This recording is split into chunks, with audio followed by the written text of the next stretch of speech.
Hello, welcome to Do It Yourself channel. Today I will show you where to find and how to turn on Do Not Disturb option in Samsung Galaxy Z Fold5.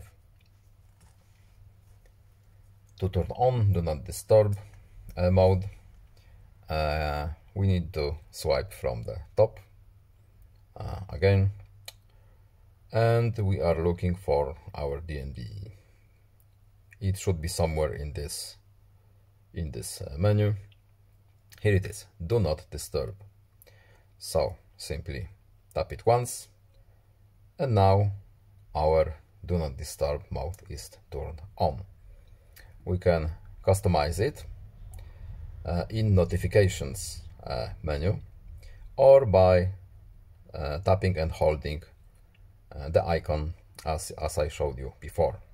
So we can add a schedule here if we want, or we can just use this little shortcut right here. I hope this video was helpful to you. Please leave a like and subscribe. Have a nice day and see you in the next video. Goodbye.